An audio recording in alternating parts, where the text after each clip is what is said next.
Bismillahirrahmanirrahim. Assalamualaikum warahmatullahi wabarakatuh. Halo semuanya, perkenalkan nama saya Dinda Grita Sepira dari program studi Manajemen Pendidikan Islam kelas C.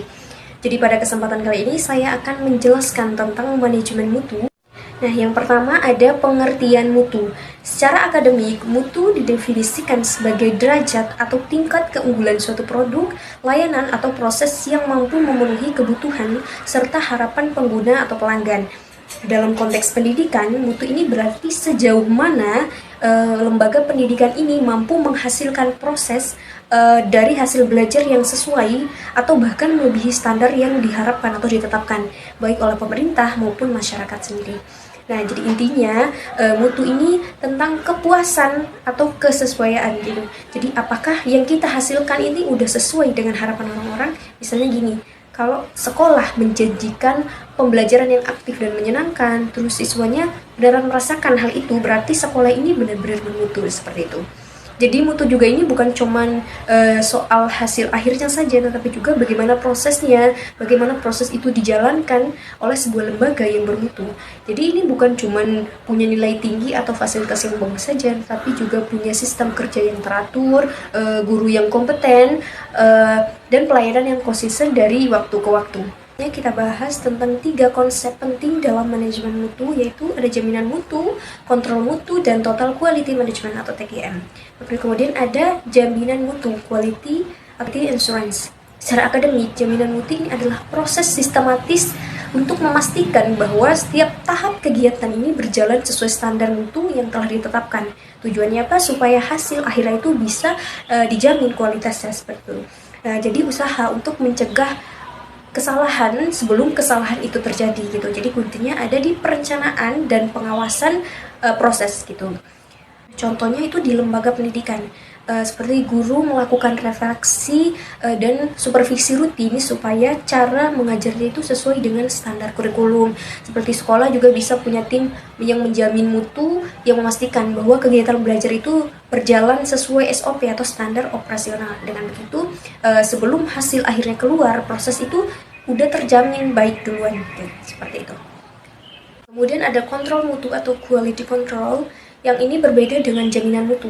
Jadi kontrol mutu itu lebih fokus pada pemeriksaan hasil akhir. Jadi artinya semua produk atau layanan selesai dibuat itu baru dilakukan pemeriksaan apakah sudah memenuhi standar atau belum. Jadi titik tekannya ada di pemeriksaan gitu.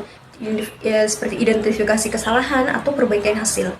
Misalnya di perusahaan itu bagian quality control akan memeriksa setiap barang sebelum dikirim ke lapangan gitu. Jadi kalau ada yang cacat itu bisa dikembalikan ke asal ke proses produksi lagi gitu. Jadi kalau di lembaga pendidikan, kontrol mutu itu bisa berupa penilaian hasil belajar siswa seperti ujian atau assessment. Nah, dari situ bisa kita ketahui apakah hasil belajar itu sesuai dengan standar kompetensi yang ditetapkan apa belum gitu. Jadi kontrol mutu itu ibaratnya kayak pengecekan akhir itu sebelum produk atau layanan dianggap atau siap untuk digunakan. Yang ketiga ada total quality management atau TQM.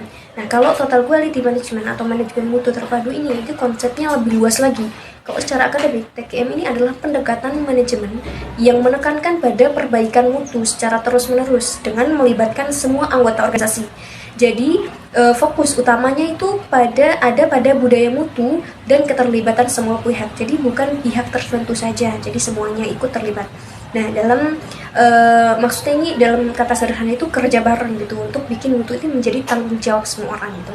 Nah, jadi contohnya di lembaga pendidikan bukan cuma kepala sekolah aja yang mikirin kualitas, tapi juga guru, staf TU, bahkan siswa pun ikut berperan untuk menjaga mutu.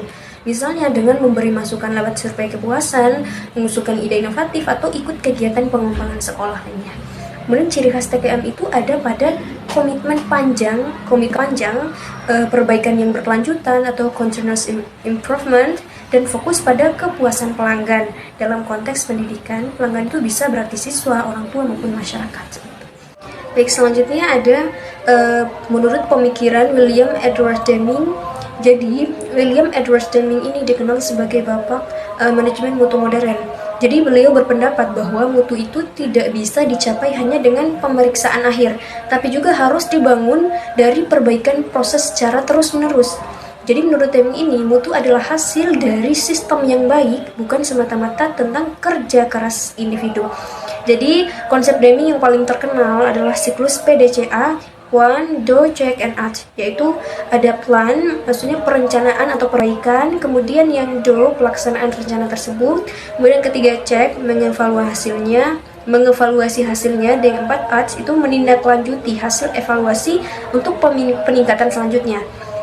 Jadi dalam dunia pendidikan, konsep PDCA ini bisa diterapkan di sekolah saat sekolah ingin meningkatkan kualitas pendidikan.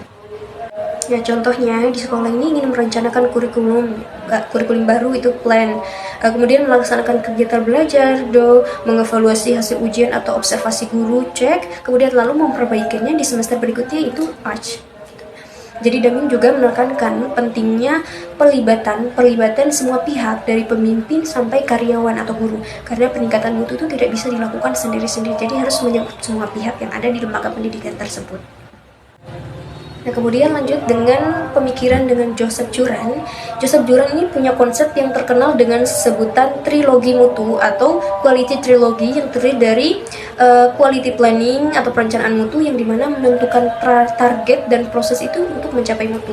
Kemudian kedua ada quality control atau pengendalian mutu, ini tuh memastikan hasil sesuai dengan standar. Kemudian ketiga ada quality improvement atau perbaikan mutu.